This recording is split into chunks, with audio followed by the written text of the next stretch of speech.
Hello students, पिछले video में हम लोग जो एक्सरसाइज जो है 9.1 का सेकंड नंबर तक क्वेश्चन बनाए हुए थे। अगला क्वेश्चन देखते हैं ट्रेनिंग में। क्वेश्चन जो है आप अपनी बुक में देखेंगे। ध्यान से हमने आपको बताया भी था कि यदि आप क्वेश्चन का फिगर यदि आप सही ढंग से बना देते हैं तो क्वेश्चन बनाने में हमारी बहुत ही हेल्प होती है। ठीक, देखिए क्वेश्चन कह रहा है कि थर्ड नंबर क्वेश्चन, एक ठेकेदार बच्चों के खेलने के लिए एक पार्क में 2 फिसलन पट्टी लगाना चाहती है।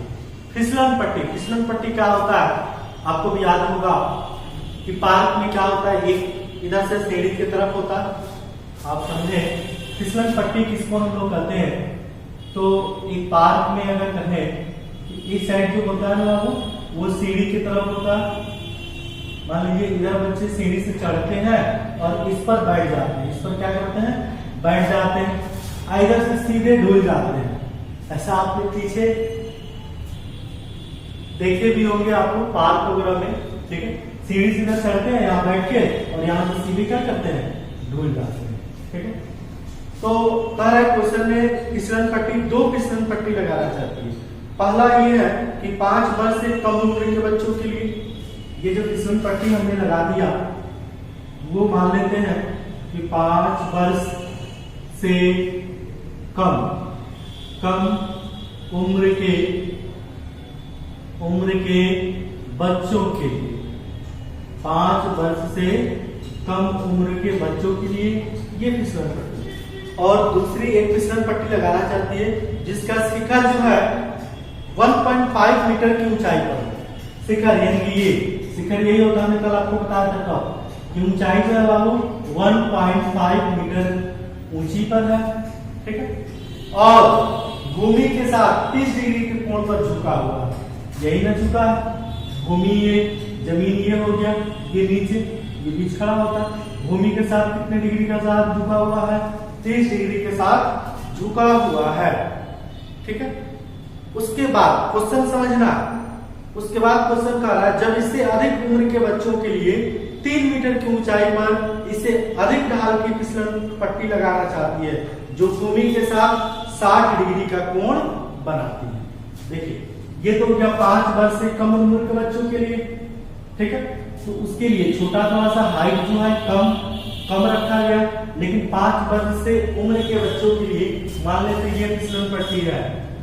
ठीक है, और इसकी ऊंचाई जो है कितना बाबू 3 मीटर, और इधर से ही चढ़ता, इधर से क्या करता है वो चढ़ जाता। ठीक है, और ये आपका इस पे बैठता है, इससे घुल जाता है। ठीक है, और ये कितने डिग्री के साथ, भूमि के साथ 60 डिग्री के साथ झुकता, और ऊंचाई कितना 3 मीटर। क्वेश्चन समझना है, भूमि के साथ 60 डिग्री का कोण बनाती है। प्रत्येक स्थिति में फिसलन पट्टी की लंबाई क्या होनी चाहिए। फिसलन पट्टी की लंबाई जो है आपको फाइंड करना है। तो फिसलन पट्टी ये है ना बाबू, यही ना फिसलन पट्टी, इसी तो बच्चा ना फिसलता है, फिसलते हुए यहाँ से आता है, फिर इधर आएगा, फिर चढ़ेगा, फिर यहाँ से फिसल जाएगा। तो 5 वर्ष से कम उम्र के बच्चों के लिए, और यहाँ लिख देंगे 5 वर्ष से अधिक, 5 वर्ष से अधिक उम्र के बच्चों के लिए, 5 वर्ष से अधिक उम्र के बच्चों के लिए ये फिसलन पट्टी। ठीक, इसकी ऊंचाई 3 है, इसका 1.5 नाम दे देते हैं हम लोग।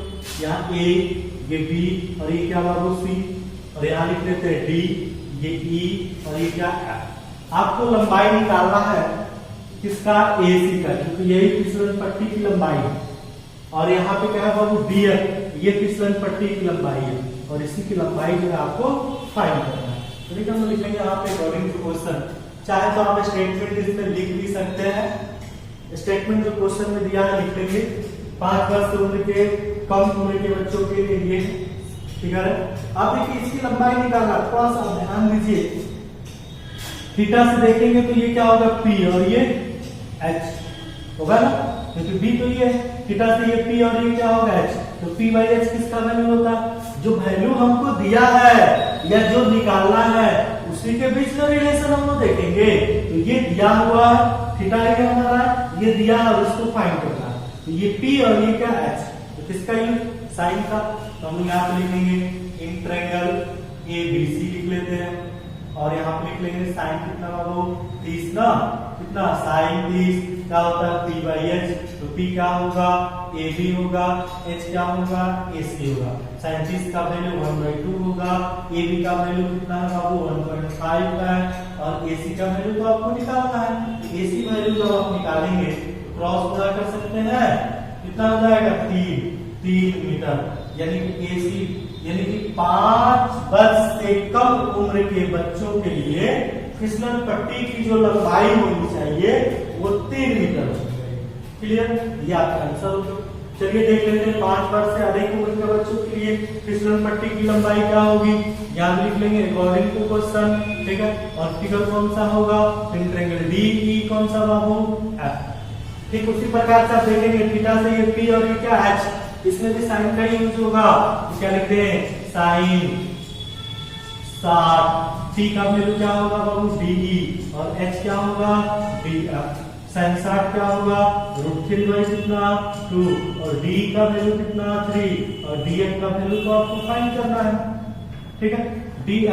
DF का वैल्यू निकालना है, क्रॉस गुणा करिए तो कितना हो जाएगा 6, और नीचे हो जाएगा रूट अंडर कितना 3, परिमीकरण कर दीजिए, रूट अंडर ऊपर 3 नीचे भी √3, ऊपर गुणा करिएगा तो 6 रूट अंडर 3 आएगा, और ये गुणा करिएगा तो 3 आएगा, और 3 से कटा दीजिए तो 2 बार में, यानी कि 2 रूट अंडर कितना बाबू 3, यानी कि 5 वर्ष से अधिक उम्र के बच्चों के लिए फिसलन पट्टी की लंबाई 2 रूट अंडर 3 मीटर होनी चाहिए, ठीक है।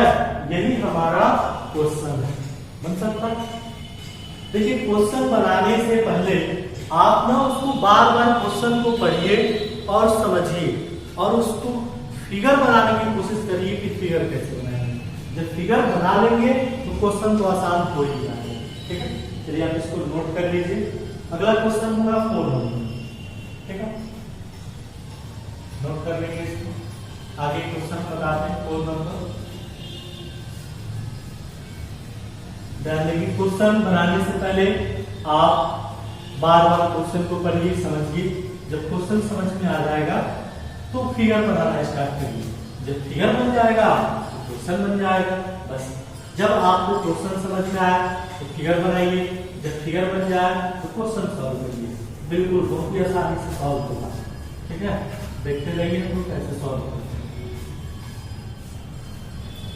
अगला क्वेश्चन है बाबू 4 नंबर। कितना नंबर 4 नंबर देखते हैं, क्वेश्चन नंबर 4, ध्यान देंगे।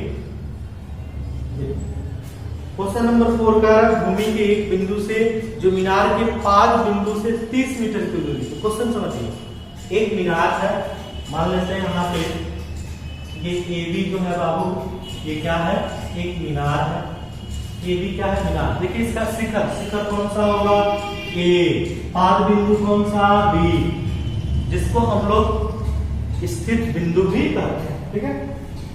आगे क्वेश्चन कर रहा भूमि के एक बिंदु से, भूमि का एक बिंदु मान लेते हैं B, एक बिंदु B है, B से मीनार के 5 बिंदु से, भूमि के एक बिंदु B, मीनार के 5 बिंदु भी B होगा, ठीक है। से 30 मीटर की दूरी पर, कितने मीटर की दूरी पर 30 मीटर की दूरी पर, ठीक है, 30 मीटर की दूरी पर मीनार के शिखर का उन्नयन कोण जो है 30 डिग्री। क्वेश्चन को समझना है, ये AB का है बाबू, एक मीनार है, ठीक है। जमीन के भूमि के कहीं एक बिंदु है C, और C से दूरी 30 मीटर की दूरी पर क्या है एक मीनार है, ठीक है। जमीन के किसी भी एक बिंदु से 30 मीटर की दूरी पर, ठीक है, ये क्या है एक मीनार। क्वेश्चन में दिया गया भूमि के एक बिंदु से जो मीनार के 5 बिंदु से, तो मीनार का 5 बिंदु भी 30 मीटर की दूरी पर मीनार के शिखर का उन्नयन कोण, मीनार का शिखर ये, इसका उन्नयन कोण यहाँ होगा कितना डिग्री है बाबू, तो 30 डिग्री इसमें दिया गया है, ठीक है। तो मीनार की ऊंचाई क्या करना है, ज्ञात करना है। मीनार की ऊंचाई भी यही आपको फाइंड करना। देखिए कितना सिंपल सा क्वेश्चन, हम यहाँ लिख देंगे माना कि भूमि के एक बिंदु, एक स्टेटमेंट लिख देंगे, एक बिंदु C से मीनार, मीनार ना, ठीक है। मीनार के पाद बिंदु की दूरी कितना है? 30 मीटर है, तथा मीनार के शिखर का उन्नयन कोण, मीनार के शिखर का उन्नयन कोण कितना है बाबू? 30 डिग्री है। क्या निकालना? मीनार की ऊंचाई। फिगर देखेंगे in triangle A B C. अब देखिए थीटा से देखना है, ये क्या होगा? P वैल्यू क्या दिया है? D। तो P बाई D किसका यूज? tan का। किसका यूज करेंगे बाबू? tan। कितना? 30। P का वैल्यू क्या होगा? AB और B क्या है? BC होगा। तो tan 30 का वैल्यू कितना? 1/√3। किसका वैल्यू? tan 30 का। AB का वैल्यू तो आपको फाइंड करना है, और नीचे क्या है? BC। BC का वैल्यू 30। क्रॉस गुना करके आप AB का जो वैल्यू निकालेंगे तो 30/√3 हो जाएगा। इसका परिमेयकरण कर देंगे तो √3/√3 हो जाएगा। यहाँ होगा 330√3 और √3 में √3 से जब गुना करेंगे तो 3 हो जाएगा, कट जाएगा तो 10, यानी कि 10√3 मीटर आंसर किसका? तो मीनार की ऊंचाई का। ठीक है, बहुत सारा सिंपल क्वेश्चन है, लेकिन अब जो हम लोग को क्वेश्चन मिलेगा थोड़ा सा इजी होगा, इजी नहीं थोड़ा सा हार्ड होगा। हार्ड भी नहीं है, सिर्फ आपको समझना है। समझ पा रहे हैं? जब आप उसको समझ जाएंगे तो आपके लिए आसान होगा। अगला क्वेश्चन हम लोग अगले वीडियो में पढ़ेंगे। ठीक है, थैंक यू।